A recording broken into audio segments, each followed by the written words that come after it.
पाठवी जनक बुलाए, चतुर सखी सुंदर सकल सादर चली लवाए।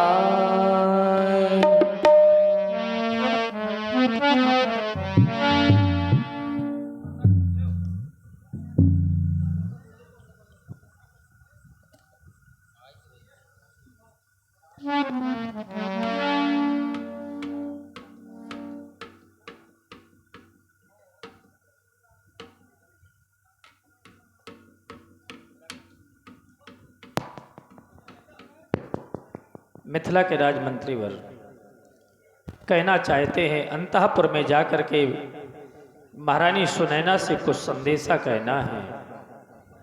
और संदेशा इन शब्दों में है कि सचिव सुजान प्रवीण सुने तुम राज भवन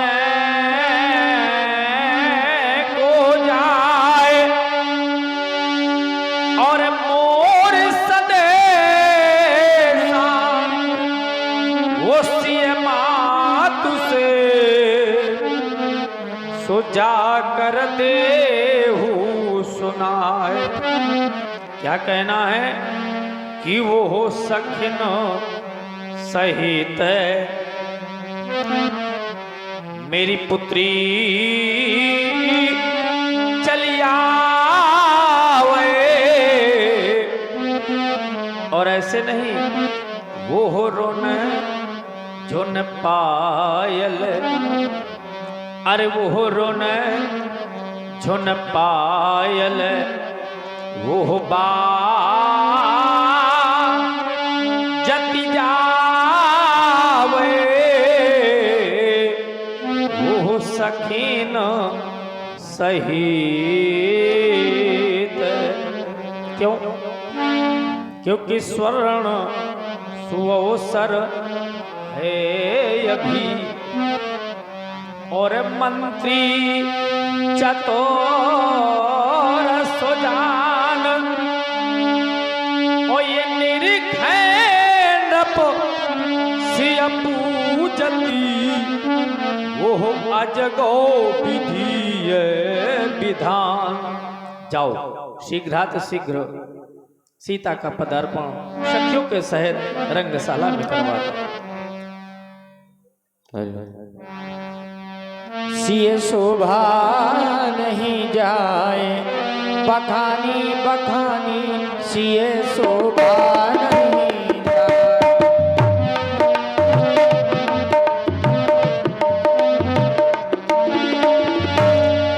जगदम्बिका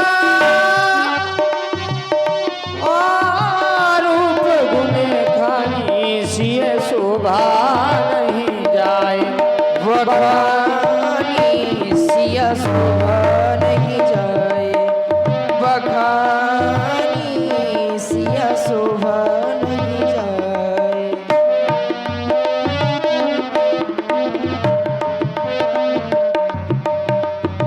धीरे चलो सुकुमार सिया प्यारी हो, धीरे चलो सुकुमार।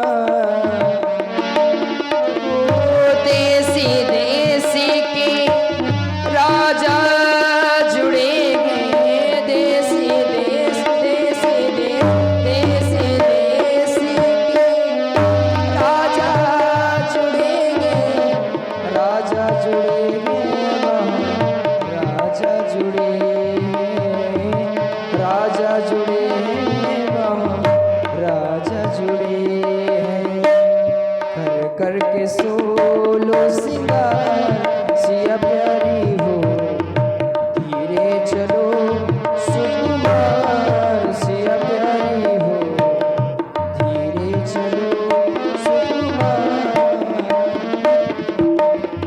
धीरे चलो सुकुमार।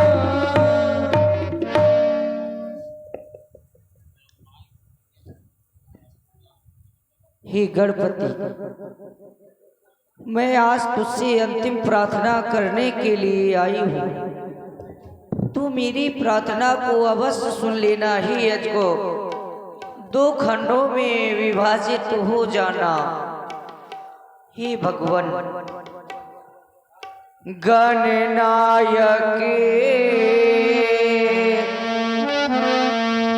वरदायक देवा, गणनायक वरदायक देवा, आज लगे कीन्हो तुझ सेवा। बार बार विनती सुन मोरी, बार बार विनती सुन मोरी। हरहु चाप करुतावती भूरी, दीन दयाल विरद संभारी। हरहु नाथ मम संकट भारी। मेरे संकट का हरण कर लेना और आज 2 खंडों में विभाजित हो जाना। हे गणपति, हे गणपति आज सुफल कर दो। हे गणपति आज सुफल कर दो। मेरी सबले की सेवा को हे महादेव हो गए प्रसन्न कर लो।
वार्ता में परिवर्तित कर लेना। हे मैया जगदम्बे, जगदम्बे जगत जननी, थोड़ी हम पे दया कर लो।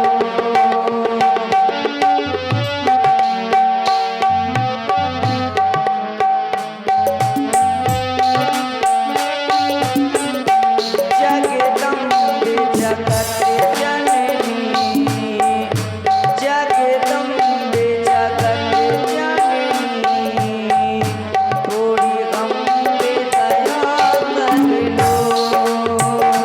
हम आए शरण तेरी, थोड़ी हम पे कृपा कर लो।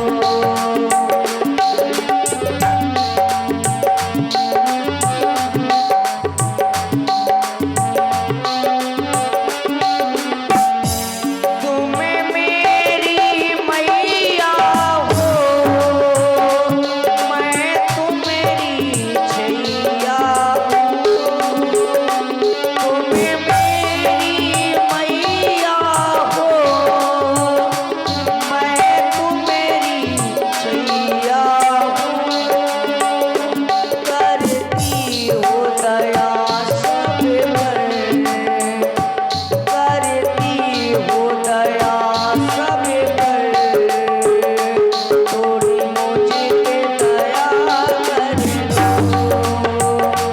जगदम्बे जगत जननी, थोड़ी हम पे दया कर लो।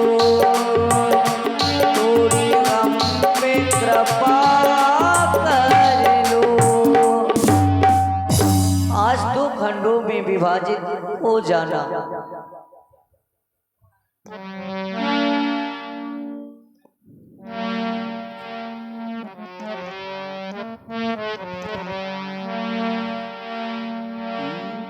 भूप सहस दस ए कई बारा लगे उठावन, तरई न तारा। 10,000 राजाओं ने मिलकर के धनुष उठाया, लेकिन धनुष अपने स्थान से तिलमात्र नहीं हिल रहा। कैसे? डगई न शंभु सरा सन कैसे कामी, बचन सती मनुज। जैसे कामी पुरुष के वचनों से सती स्त्री का मन चलायमान नहीं होता, उसी प्रकार से धनुष अपने स्थान से तिलमात्र नहीं डिग रहा। महाराज जनक जी की दृष्टि पड़ी, श्री हत भये। संपूर्ण राजा श्रीहत होकर के हार मान करके अपने अपने आसन में जाकर के बैठ गए। श्रीहत भये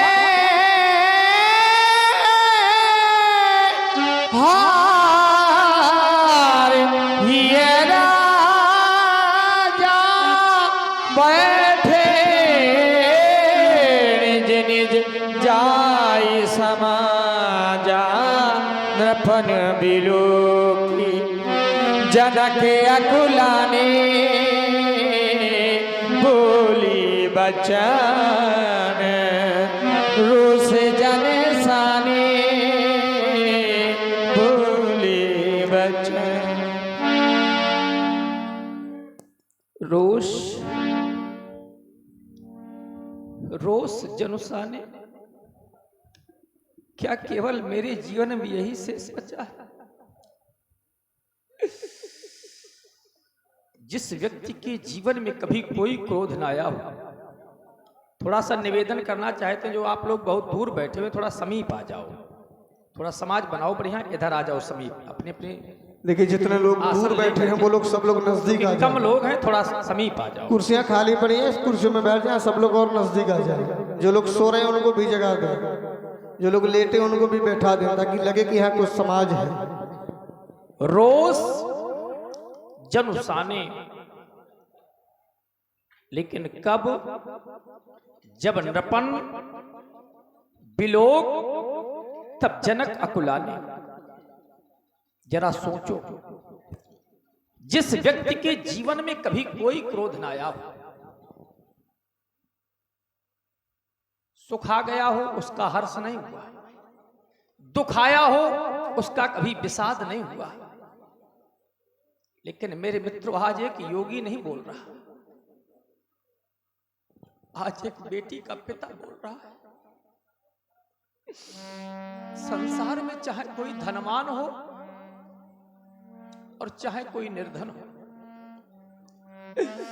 समाज में चाहे कोई बहुत बड़ा प्रतिष्ठावान व्यक्ति हो और चाहे समाज में वो निंदनीय व्यक्ति हो, अप्रतिष्ठित व्यक्ति हो, लेकिन बेटी के पिता की एक अलग ही बात होती है। आज तक संसार के लोग हमको विरागी नहीं, परम विरागी कहते रहे। कहावत परम विरागी। लेकिन जिस समय मैंने बेटी सीता को देखा, मेरा धैर्य छूट गया।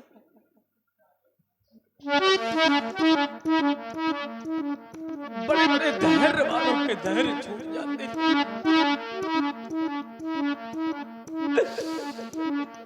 एक बार जरा इन बैठी हुई माताओं से पूछ लो, संसार की कितनी भी कठोर से कठोर हृदय की मां क्यों ना हो, लेकिन जब मैया अपनी उदर से कन्या को जन्म दे देती है, जरा उस मां की स्थिति और परिस्थिति को जाकर के देखो। आज मैंने सोचा था मेरे दरवाजे पर मेरी बेटी की बारात इकट्ठा है, अपने हाथों से अपनी राजा बेटी की विदाई करूंगा, लेकिन हाय दुर्भाग्य, व्यक्ति कुछ नहीं जानता कब उसकी परिस्थितियां प्रतिकूल हो जाए, कब उसकी परिस्थितियां अनुकूल हो जाए, ये व्यक्ति नहीं जानता।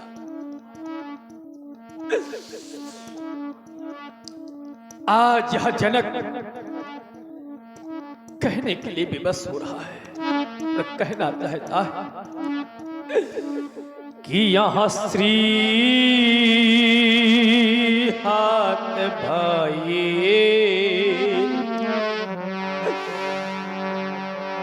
हमने कह दिया कि श्रीयत भाई, तो क्या आप लोगों ने कोई साधारण हार मानी है? निष्कर्ष निकल आया कि वो हो हार ही राजा,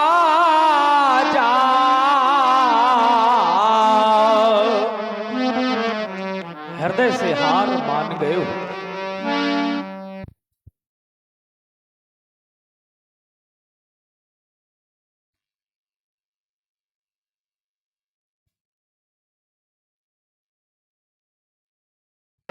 कि यहाँ श्री हाथ भाई, और मैंने कह दिया कि श्रीहत भाई, तो क्या आप लोगों ने कोई साधारण हार मानी है? तो हो हार ही राजा,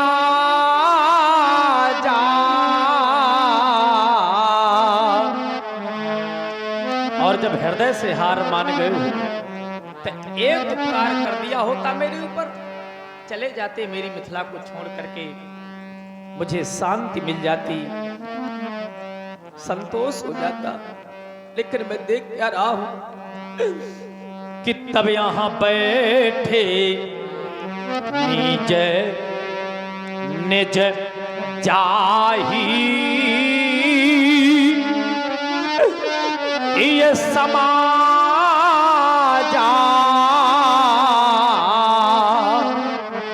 लेकिन कब बैठे कि जब यहां श्री हाथ भाई जिस भी क्षत्रिय नेपाल ने अपने बल का प्रयोग इस अजगो पर किया, अपने कार्य पर पूर्णतः असफल हो गया, और असफल होने को उपरांत भी उसने मेरी मिथिला का परित्याग नहीं किया। यदि आप लोग कह रहे हो कि महाराज हमको वीर मान ले, हमको भटमानी मान ले, हमको वीरों की संज्ञा दे दे, तो मानने में और होने में बहुत बड़ा अंतर होता है। मान लीजिए कोई वीर नहीं है और उसको वीर कह दिया जाए तो क्या वो वीर हो जाएगा? नहीं होगा। और जो वीर है उसको कहा जाए या न कहा जाए, जो वीर है वो वीर है। यदि आप लोग मुझसे कहलवाना चाहते हो तो आज यह जनक तो यही कहने के लिए विवश हो रहा है और कहना चाहता कि यह देश देश के राजा गणे, हम किन्हें कहें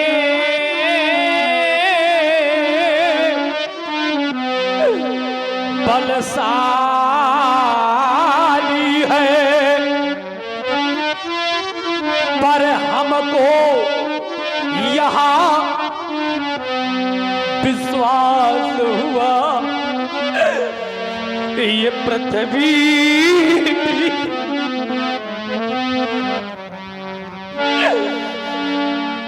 आज स्पष्ट हो गया कि पृथ्वी पर कोई भी नहीं रहेगा।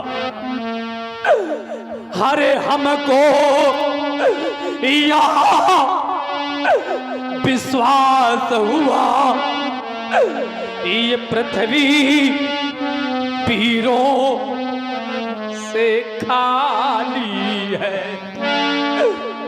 देख लो दुनिया वालों, यदि यह विचार पहले होता,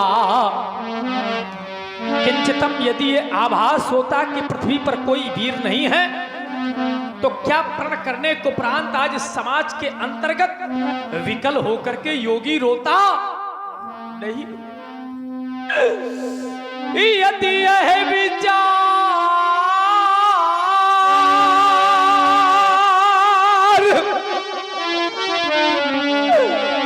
पहले होता तो यहाँ बेबसी नहीं होती,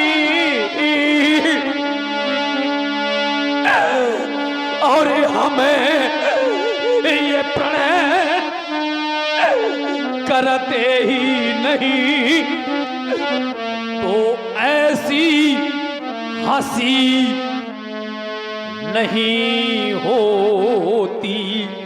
हंस लो दुनिया वालों, हंस लो, लेकिन संसार बेटी वाला है। एक बार जरा इन बैठे हुए बूढ़े बुजुर्ग पिताओं से पूछो, एक बार जरा इन बैठी हुई माताओं से पूछो कि क्या आप लोग अपनी सयानी बेटी को देख करके प्रसन्न होती हो? संसार की कठोर से कठोर हृदय की मां रो देगी, संसार का कठोर से कठोर हृदय का पिता रो देगा। मैंने तो यहां तक देखा है, आप लोग मेरे एक एक शब्दों से जोड़ने का प्रयास करना, आप लोगों को स्पष्ट हो जाएगा। संसार बेटी वाला है मेरे मित्रों। मैंने तो यहां तक देखा कि जिस समय मां बेटी को जन्म दे देती है और जन्म देने के बाद बेटी को पाल पोस करके बड़ा कर देती है, तो मैया बेटी के पिता से कहा करती है कि इतना धन इकट्ठा करो ताकि हम बेटी को इतना धन देकर के विदा करें कि हमारी बेटी की प्रसन्नता ही हमारी प्रसन्नता है और हमारी बेटी का दुख हमारा दुख। जरा सोचो, अगर किसी भी पिता की बेटी को कष्ट मिलता है तो उस पिता का जीते जी जीवन नष्ट हो जाता है, उस पिता का जीते जी जीवन नष्ट हो जाता है। मैंने तो यहां तक देखा है कि बेटी को चाहे सब कुछ दे दो, चाहे जितना धन दे देना। बहुत सी माताओं ने अपनी बेटियों की विदाइयां की होंगी, बहुत से पिताओं ने अपनी बेटियों की विदाइयां की होंगी, लेकिन मैंने देखा है कि बेटी को चाहे सब कुछ दे दो, पर दिल में संतोष नहीं हो। आप लोग कहेंगे महाराज क्या होता है, तो मैं बता रहा हूं कि बेटी की प्रथम विदाई में अरे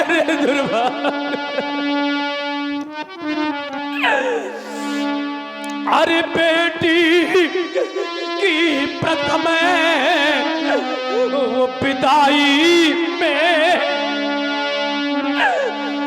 ये हर मातु पिता देखा जिस समय बेटी की विदाई होती है, हर एक माँ रो देती है, हर एक पिता रो देता है। यहां पर भी मेरी जहां तक दृष्टि जा रही है, सभी माताएं रो रही हैं, सभी पितृजन रो रहे हैं। और जो मां न रोवे, जो पिता न रोवे, उनके लिए तो हम कहा करते हैं कि उस मां ने अपनी उदर से कन्या को जन्म ही नहीं दिया। जो पिता न रोवे, उस पिता ने अपने हाथों से बेटी का पालन पोषण नहीं किया। तभी तो हम कहा करते हैं कि जिसने यह कन्या अरे जाई नहीं, सुन लेना बैठी हुई माता, जिस मां ने अपनी उदर से कन्या को जन्म नहीं दिया, तो मां कन्या के सुखाव तक को नहीं जाती। और ध्यान दें, इस समय आप सुन रहे हैं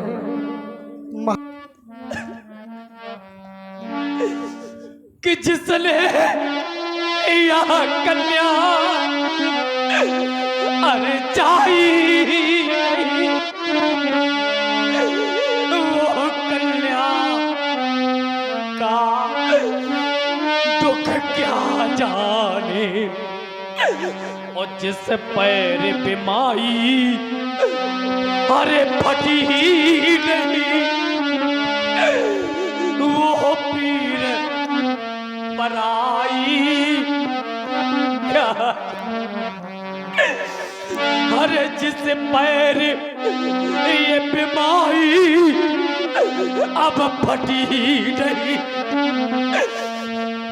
वो पीर पराई क्या जाने। जिस व्यक्ति के जीवन में कभी कोई कष्ट नहीं आया, वो दूसरे के कष्टों को नहीं जान सकता। इतना ही नहीं, हर जिसने कन्या ये चाहिए नहीं,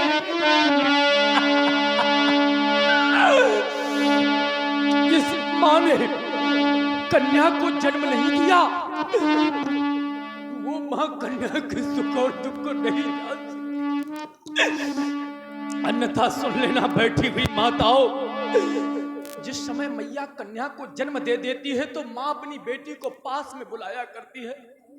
और मैं किसी एक मां की बात नहीं कर रहा, मैं संसार की प्रत्येक एक माताओं की बात कहता हूं। और बुलाती ही नहीं है, मां अपनी बेटी को गोद में बैठा लेती है। अधिक स्नेह गोद बैठारी, मां अपनी बेटी को पास में बुला करके और गोद में बैठा लेती है। और जानते हैं आप लोग मैया क्या कहती है? यही कहती है कि बेटी, जिस घर में हमने तुमको पाल पोस करके बड़ा किया है, जिस घर में तू खेली है, तेरी केवल यादें शेष रह जाएंगी। तू अपनी माँ को छोड़ करके चली जाएगी, तो अपने परिवार को छोड़ करके चली जाएगी। एक दिन तो अपने बूढ़े बाप को छोड़ करके चली जाएगी, तो अपने बूढ़े बाप को छोड़ करके।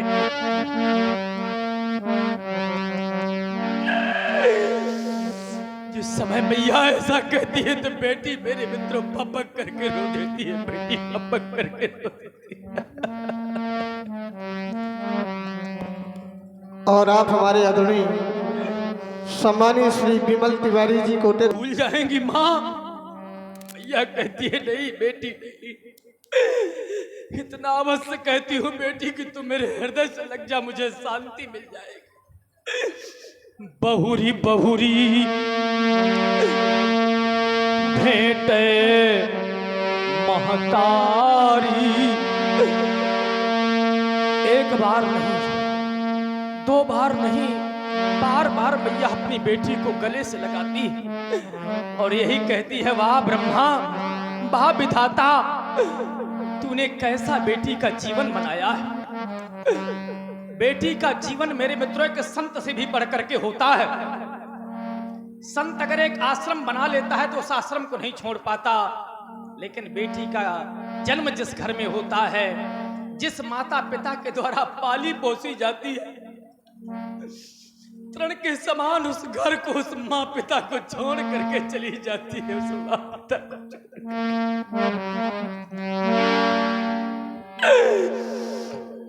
ऐसा बेटी का जीवन होता है, ऐसा बेटी का जीवन होता है। तभी तो मैं कहा करता हूं कि जो मेरी हृदय वेदना को देख करके दुखी ना हो, उनसे हम कहा करते हैं कि उस माँ ने अपनी उदर से कन्या को जन्म नहीं दिया। जो पिता न दुखी हो, समझ लेना उस पिता ने अपनी हाथों से बेटी का पालन पोषण नहीं किया। तभी तो हमारा कहना है कि जो जने मातु कन्या सुधन्या वही है। सुन लेना बैठी हुई माताओं, जिस माँ ने कन्या को जन्म दिया है, उस माँ की कोख धन हो जाती है। लेकिन आप कहेंगे कि महाराज कन्या तो आपके पास भी है, अब आपने बेटी का पाणिग्रहण संस्कार तक नहीं किया, तो संसार में अगर अभागे पिताओं की गणना होगी तो पहला नाम इस जनक का लिया जाएगा। क्यों? क्योंकि जनक सुकृति ये मूरत बहते ही, ये मेरे पुण्यों का फल है। और फिर भी मेरे मित्रों मैंने क्या किया? महारानी सुनैना ने तो अपने कर्तव्यों का पालन किया। जिस समय वसुंधरा ने अपना वक्षस्थल फाड़ करके इस कन्या को मुझे प्रदान किया था, तो महारानी सुनैना ने बड़ी निष्ठा से इसका पालन पोषण किया था। लेकिन मेरा कर्तव्य क्या था? पिता का कर्तव्य क्या होता है? बेटी के लिए अच्छा घर ढूंढना, अच्छा वर ढूंढना, अच्छा कुल ढूंढना। लेकिन मैं अपने कार्य से विमुख हो गया। तभी तो मैं कहने के लिए बात हो रहा हूं कि रानी सुनैना पालन किया। महारानी सुनैना ने बड़े अरमानों के साथ बेटी सीता का पालन पोषण किया था। रानी सुनैना ने पालन किया, इस अभागे जनक ने हलाल किया। ये फूल बनने न पाई, अब कली रह गई। आज कुंवारी जनक की लली रहे। ये फूल बनने न पाई, अब कली रह गई। आज कुंवारी जनक की लली रह गई। देख लो दुनिया वालों, जिसके हेतु लगाई मैंने ये वाटिका। मैंने सोचा था प्रण करूंगा, प्रण के माध्यम से बेटी के वर की खोज करूंगा। प्रण के हाथों लगाई मैंने ये वाटिका, और स्वयं निज के ही हाथों नष्ट हुई ये वाटिका। ये निज के हाथों ही नष्ट हुई ये वाटिका। ये वाटिका में कली अध खिली रह गई। आज कुंवारी जनक की लली रह गई। आज कुंवारी जनक की लली रह गई। संसार का अगर निर्धन से निर्धन पिता होता है तो वो भी मेरे मित्रों भीख मांग करके अपनी बेटी का विवाह कर देता है। लेकिन एक राजा और राजा की भी बेटी आज कुंवारी रह जाए, इससे बड़े दुर्भाग्य की बात कुछ न होगी। यदि आप लोग कह रहे हो कि महाराज जब भी हम आपके कार्य की पूर्ति कर सकते हैं, लेकिन कार्य बहुत बड़ा है। सोई पुरारी को दंड कठोरा, इतना ही नहीं गरु कठोर विदित सब काहू, और उसके बदले में एक छोटी सी कन्या। कार्य इतना बड़ा और लाभ इतना छोटा नहीं मेरे मित्रों। मैं मानता हूं कि यह गरु है, यह कठोर है, इस संसार में विदित है, लेकिन ये कोई साधारण कन्या नहीं है। अगर हम इसकी विशेषताओं पर चर्चा करें तो इसमें एक नहीं, इसमें दो नहीं, इसमें 3 लाभ हैं, और 3 लाभ ही नहीं, प्रत्येक एक लाभ पर एक एक पुरस्कार लगा हुआ है। आज सुन ले मेरे लाभ और सुन ले मेरे लाभों की उपलब्धियां। जब अच्छे लग जाए मेरे लाभ, तब कर देना आप लोग मेरे प्रण की पूर्ति। और जब आप लोग कर देंगे मेरे प्रण की पूर्ति, तो मैं केवल मौखिक नहीं सुना रहा, देख लो मैं प्रदान कर दूंगा ये बैठी हुई लाभों की मूर्ति, प्रदान कर दूंगा बैठी हुई लाभों की मूर्ति। सुन ले मेरे लाभ और सुन ले मेरे लाभों की उपलब्धियां कि कुंवारी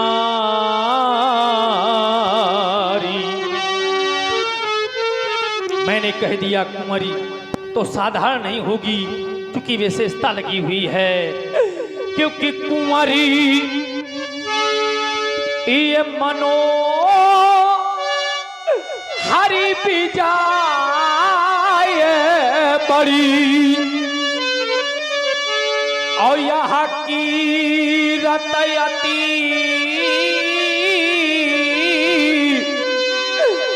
कमुनी।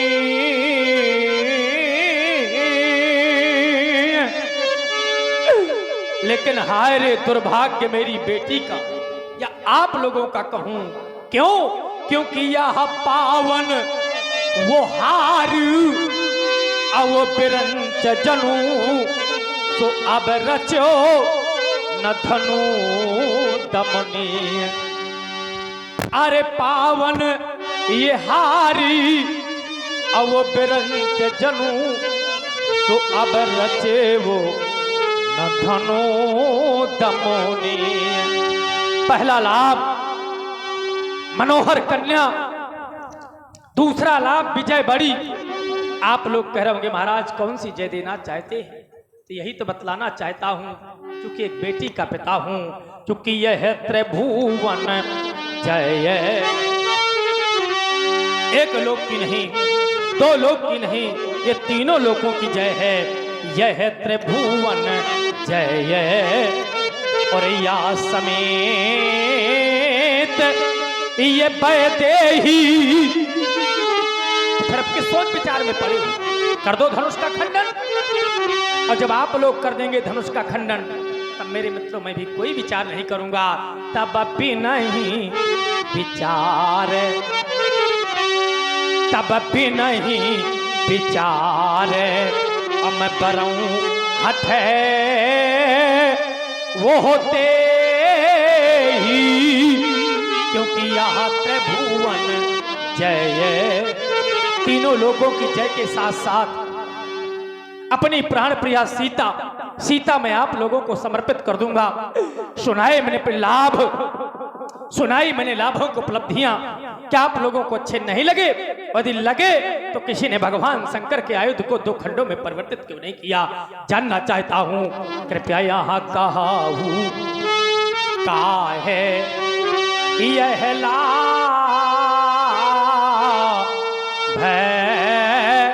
न भावा। यदि भावा अच्छा लगा तो फिर काहू न शंकर यह चाप चढ़ावा। या तो मेरा लाभ अच्छा नहीं लगा, या फिर लाभ अच्छा लगा तो आपकी भुजाओं में सामर्थ्य नहीं है जो कर देते मेरे प्रण की पूर्ति और प्राप्त कर लेते बैठी हुई लाभों की मूर्ति, प्राप्त कर लेते बैठी हुई लाभों की मूर्ति। अरे मेरे मित्रों, मैं आपको क्या कहूं?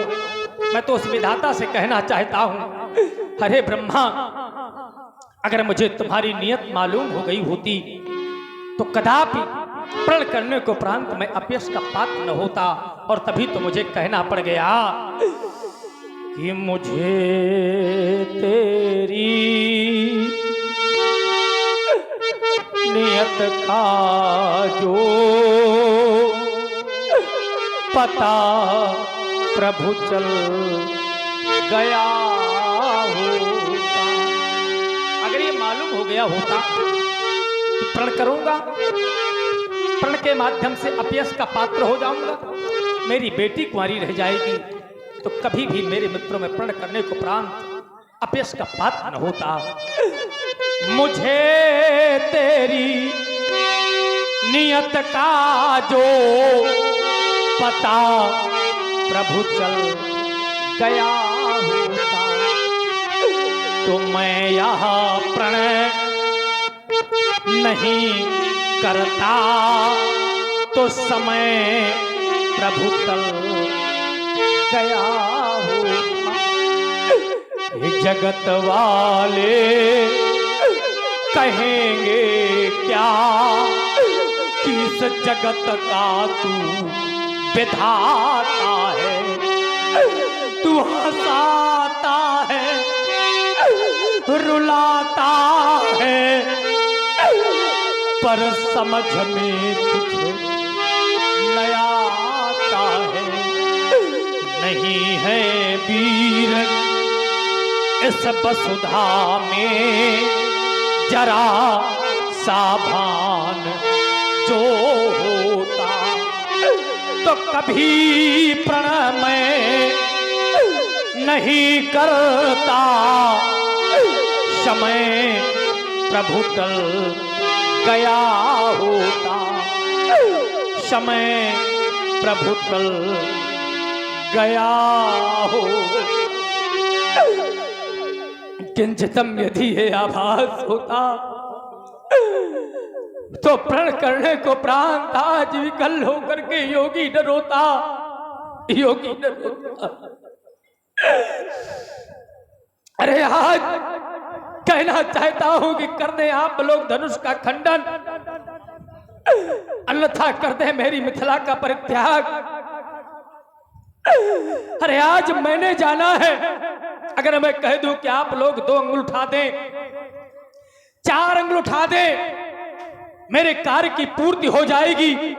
लेकिन परिस्थितियां तो यहां तक आ गई हैं कि यहां रहाऊ चढ़ाऊ बे ये तोरा बे मेरे भाई, ओ यहाँ तिल भरी भूमि अब न सकहू छुड़ाई। तिल मात्र नहीं उठा पाए, अपेक्षा करते हैं कि महाराज हमको वीर मान ले, हमको भटमानी मान ले, मैं किसी भी क्षत्रिय नेपाल को वीरों की संज्ञा नहीं दे सकता, वीरों की उपाधियां नहीं दे सकता। यदि कह सकता हूं तो यही कह सकता हूं कि मेरे मित्रों, अब जन को माथे भटमानी, कोई भी वीरता का मानी, कोई भी क्षत्रिय नेपाल मेरे सामने वीरता माखने का प्रयास न करे। क्यों? क्योंकि यह वीर विहीन और मही मैं जानी। वीर विहीन मही मैं जानी। और कब जानी? जब यह स्थिति सामने आनी। आप लोग कह रहे होंगे महाराज अब हम क्या करें? तो हम एक सम्मति देना चाहते हैं, और सम्मति वह यह है कि आप लोग मेरी मिथिला का परित्याग कर दें। और मिथिला का परित्याग करना तो कहीं कुआं तालाब न कर जाना, चाहे जहर का पान न करना। क्योंकि आप लोग मेरी मिथिला में आए हो, अपयश के भागीदार हो गए हो, तो हमारी एक सम्मति है। और सम्मति क्या है कि कृपया यहाँ तजहू आस निज निज गृह जाहू। तजहू आस, अपनी अपनी आशाओं को निराशाओं में परिवर्तित करते हुए और क्या करना है? तजहू आस और निज निज गृह जाहू। क्यों? क्योंकि यहाँ लिखा न विधि ये बेदेही विवाह। अगर विधाता मेरी बेटी की रचना करते तो उसके विवाह के अंक अंकित कर देते, लेकिन ब्रह्मा की सृष्टि से परे है मेरी बेटी, तो आज उसके विवाह के अंक कैसे अंकित करते? यदि आप लोग कह रहे हो कि महाराज अपना प्रण छोड़ दे, तो अगर मैं अपना प्रण छोड़ता हूं तो मेरा पुण्य समाप्त हो जाएगा। क्योंकि यहां सुकृति जाई जो प्राण परिहरा। अरे दुर्भाग्य, आज प्रण छोड़ता हूं तो मेरा पुण्य समाप्त होता है, अब प्रण नहीं छोड़ता हूं तो कुंवर कुमारी रहे का करा। अगर प्रण नहीं छोड़ता हूं तो मेरी बेटी कुंवारी रह जा रही है, अब अगर प्रण छोड़ता हूं तो पुण्य समाप्त हो रहा है। अरे दुर्भाग्य बेटी, आज पिता तुमसे निवेदन करना चाहता है, रो लेने दो अपने पिता को। तुम अपने हृदय को मत दुखी करना। एक पिता तुमसे याचना करना चाहता है, और याचना किस बात की है कि जब तक तुम्हारा पिता जीवित है तुम अपने हृदय को मत दुखी करना। संसार की कोई भी संतान क्यों ना हो, चाहे बेटा हो और चाहे बेटी हो, जब तक उसका पिता जीवित रहता है तो मेरे मित्रों पूर्ण दायित्व उस पिता के हाथ में होता है, सुख और दुख का। तभी तो आज बेटी तुमसे कहना चाहता हूं कि मत रो, बात मेरी तो मान सीते, बात मेरी तू मान। मैं सुन रहा था जिस समय तुम मैया अम्मा जगदम्बा से कह रही थी कि मां ये धनुष आपके पति का है, और इस धनुष की अगर गरुता को आपने हरुता में परिवर्तित नहीं किया तो मेरे पिता अपने प्रण को नहीं छोड़ सकते, प्राण छोड़ देंगे। मैया मेरे पिता की जीवन लीला समाप्त हो जाएगी। बेटी तुम्हें अपने पिता की चिंता है, अपने हृदय को मत दुखी करना बेटी। तभी तो मैं कह रहा हूं कि मत रो, बात मेरी तू मान सीते, बात मेरी तू मान। क्यों? क्योंकि बेटी धैर्य अभी मत खोना, अभी धैर्य धारण किए रहना जब तक मैं तुम्हारी मांग नहीं भरवा देता। अगर नहीं भरवा पाया तो अपने प्राणों का परित्याग कर दूंगा। बेटी धैर्य अभी मत खोना, अभी तो है शुभ कारज होना। यदि प्रण की पूर्ति हुई ना बेटी,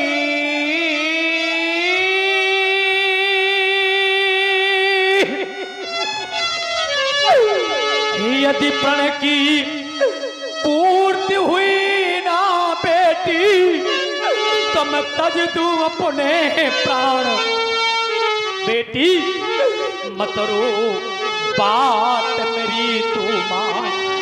सीते मत रो, बात मेरी तू मान। देख लो दुनिया वालों, यह शिव का चाप अभी टूटेगा। ऐसा मेरा विश्वास कहता है कि भगवान शंकर का आयुध अभी 2 खंडों में परिवर्तित होगा। यदि नहीं टूटा तो फिर आप लोग कहेंगे कि महाराज आप क्या करेंगे? तो यह सारा जगह मुझसे छूटेगा।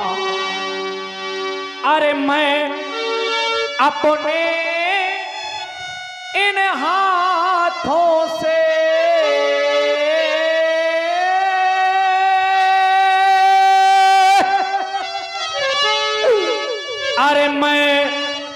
अपने इन हाथों से और करूंगा कन्यादान। बेटी मत रो, बात मेरी तू मान। सीते मत रो, बात मेरी तू मान। देख लो दुनिया वालों, आज मैं कहना चाहता हूं यदि मैंने कोई जीव नहीं सताए, मन वाणी कर्म के द्वारा अगर मैंने किसी को कोई आहत न पहुंचाया हो, आज सभा में भुजा उठा करके कह रहा हूं यदि मैंने कोई जीव नहीं सताए तो यह बात सत्य हो जाए। अरे स्वयं धरा पर आकर बेटी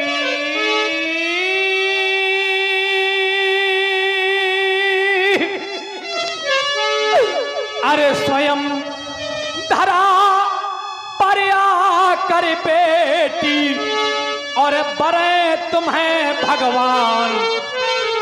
बेटी मत रो, बात मेरी तू मान।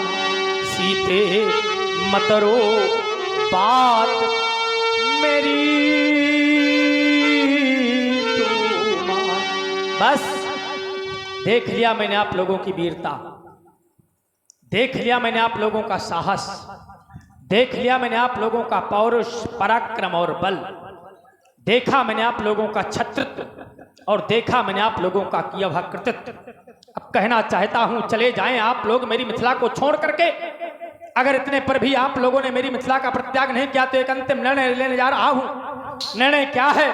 इस सभा का संचालन मैंने करवाया था और आज कहना चाहता हूं ये सभा करा दो भंग की बिगड़ गया इस मिथिलेश की इस रांग समाप्त हो गया। सीता स्वयंवर समाप्त हो गया, मैथिली अधिवेशन समाप्त हो गया, समाप्त हो गया, समाप्त। सीता की सखियों ले जाओ मेरी बेटी को अंतामान में। जाओ बेटी जाओ, जाओ बेटी जाओ, जाओ बेटी जाओ, जाओ बेटी जाओ। हेलो जनक वचन सुन सब नर नारी, देख जान कहीं भय दुखारी। माखे लखान कुटिल भय रजपन फरकत नयन ऋषो है। कहीं न कहीं रघुवीर बोले बचन प्रमाण। मैथिल प्रांगण में उपस्थित महिपालो, भूपालो, सुना सभी ने राजा जनक की घोषणा कि मैं तो सुना करता था ये मिथिला ज्ञान नगरी है, अवैदिक पाठशाला है, अध्यात्म की ओर झुकाव है, राजा जनक का जीवन जल में चरज की भांति है। लेकिन यहां क्या सुनाऊं, एक योगी के द्वारा इस प्रकार की शब्द शैली, बार बार वीर विहीन ऐसे शब्दों का उद्घोष, बार बार वीर विहीन ऐसे शब्द प्रयोग किए जा रहे हैं। एक और राजा जनक अपनी पुत्री को अपना सुकृत बताते हैं और दूसरी ओर कहते हैं कि अगर प्रण छोड़ दूंगा तो सुकृत नष्ट हो जाएगा, और अगर पुत्री ने जीवन नष्ट कर लिया तब भी तो सुकृत जाएगा। अगर पुत्री का जीवन नहीं रहा तब भी सुकृत जाएगा, और अगर पुण्य छोड़ दिया तब भी सुकृत जाएगा। इन परिस्थितियों में राजा जनक को पुत्री के विवाह से श्रेष्ठ कोई साधन नहीं है, लेकिन राजा जनक फिर भी अपने ज्ञान में भ्रमित है, अपने अभिमान में भ्रमित है, और कहता है धरती में कोई वीर नहीं है, इस धरती का नाम वीर भोग्या है, इस धरती का नाम आराध्य गर्भा है, और ऐसी धरती को वीर विहीन कहना ये अन्याय नहीं, इसे पाप कहते हैं, और जो पाप करता है उसे प्रायश्चित की आवश्यकता नहीं, उसे दंड मिलता है। प्रत्येक पिता अपने पुत्री के लिए घर, अबर और कुल की व्यवस्था करता है। घर बर कुल होई अनुपा, करी विवाह स्वतः अनुपा। पुत्री के लिए घर देखता है, अबर देखता है और कुल देखता है। आप लोग परेशान ना हो, अभी हर जगह घंटी बजेंगी, हर जगह आरती होंगी, क्योंकि अगर वीर होंगे इस धरती पर तो वीर धरा का क्या होगा। परदेशी राजा करे राज तो भारत माँ का क्या होगा। ये नदी नाले घर पाप धोवेंगे तो गंगा माँ का क्या होगा, और वीर होंगे इस धरती पर तो वीर धरा का क्या होगा। जल को थाल जल कर दो, ले आओ सुर में की तरह पीस डालूंगा पटनी और पहाड़ों को। फिर ब्रह्मास्त्र धनुष क्या है कि सिंधी में सैकड़ों सिगले दौड़ूंगा। इतना तो उंगली में थोड़ो छुपक दंड तो प्रताप बलनाथ, चौदह करो प्रपत शब्द कर्ण धाम धनमाथ, नाथ ही बरोपो उलटे ब्रह्मांड आज में। लखन सकोप बचन जे बोले, डगमगान महिरी गजे डोले, सैन रघो पद लखना निवारे, प्रेम समेत निकट बैठा रे। भैया लक्ष्मण, तुम्हारे द्वारा क्रोध किया जा रहा है, लेकिन क्रोध करने का ये उचित समय नहीं है। महाराज जनक हमारे श्री पिताजी के समान हैं। उन्होंने उन राजाओं का, उन वीरों का अपमान किया है जो यहाँ पर इस धनुष को तोड़ने के लिए आए हैं। उन्होंने हमारा अपमान नहीं किया, इसलिए शांत हो जाओ, क्रोध का परित्याग करो। और व्यक्ति के दुख के समय में तो कभी क्रोध करना भी नहीं चाहिए। ऐसे समय में करना क्या चाहिए, केवल मुस्कुराना सीखो। भैया लक्ष्मण, ताजो क्रोधी को तुम समय सुहाना, भैया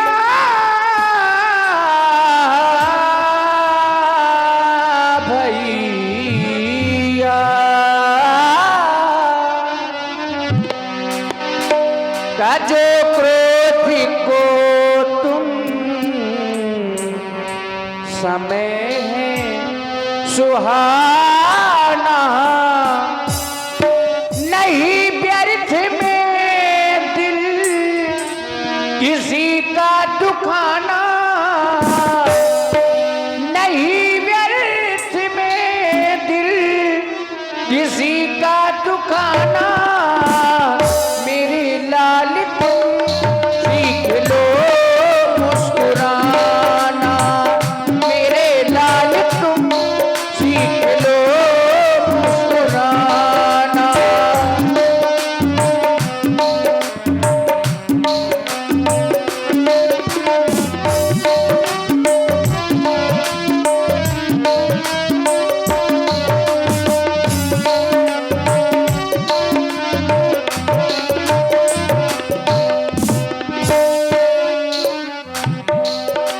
पिता समझन के हैं माँ सम सुने ना, पिता समझन के हैं।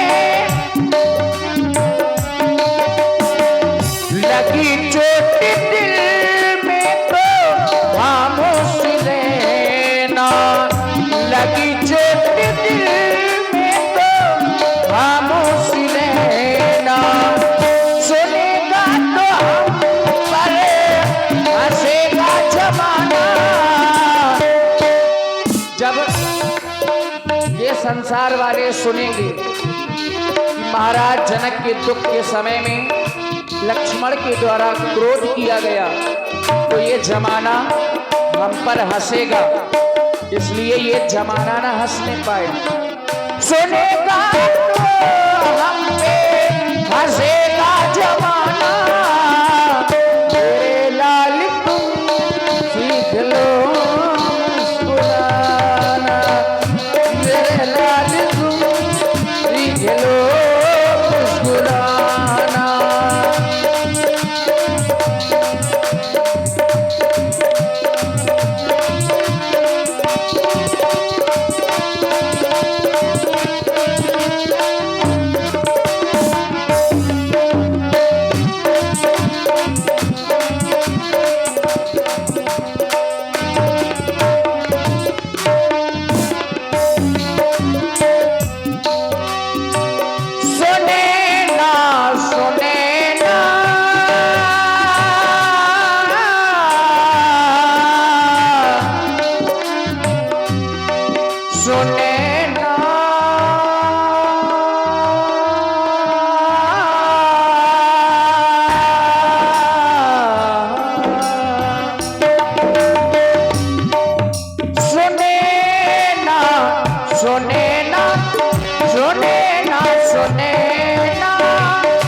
प्रेम समेत निकट बैठा रे विश्वामित्र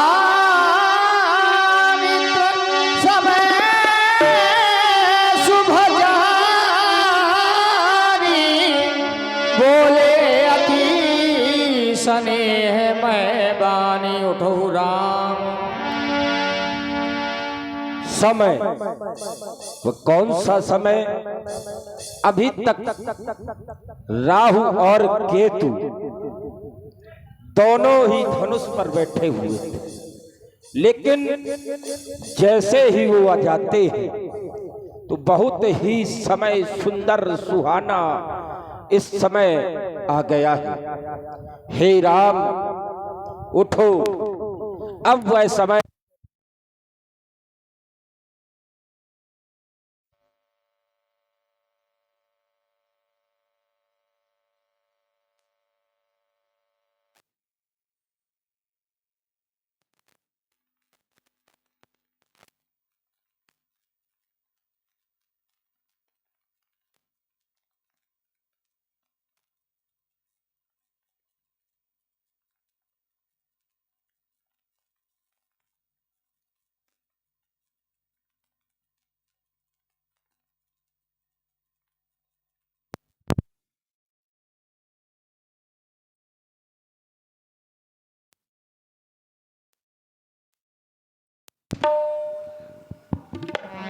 हे राम उठो और जाकर इस धनुष को 2 खंडों में विभाजित कर दो। लगन लगे भगवान समानी संताप का हरण करो।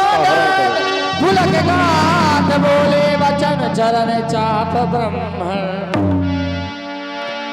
वैसे भी अब ऐसा समय आ गया है, अंतिम है। अब ध्यान दे लेना, अंतिम। इसलिए कह रहा हूं, दिस कुंजरऊ कमट आई कोला धरऊ धरन धरती न डोला, राम छाई शंकर धन तोरा हो सजग। सुन गए सोरा मेरे आदेश को सुनकर कच्छप वारा शेष सभी सावधान हो जाए। सावधान सावधान सावधान। और वह शुभ समय आ गया जिसकी हम प्रतीक्षा कर रहे थे। भगवान श्री राम अपने हाथों से भगवान शंकर के आयुध का खंडन करने के लिए जा रहे हैं। जो सो रहे हो वो जाग जाएं, शुभ समय है। और ये अपने नेत्रों से दर्शन करें तो आपके संपूर्ण पाप नष्ट होंगे, जीवन मंगलमय होगा। व्यासपीठ से कुछ चौपाइयों का गान हम कर रहे हैं। जैसे ही राम जी धनुष का खंडन करें, आप लोग ताली बजाकर पुष्प वृष्टि करके राम जी महाराज का स्वागत गान करेंगे। आहा देखी विपुल विकल देही राम राम राम। निमिष बिहात कलकुश देही राम राम राम। कृष्ण बारी बिनु जो तनु त्यागा, मुए करेगा सुधा गणगा।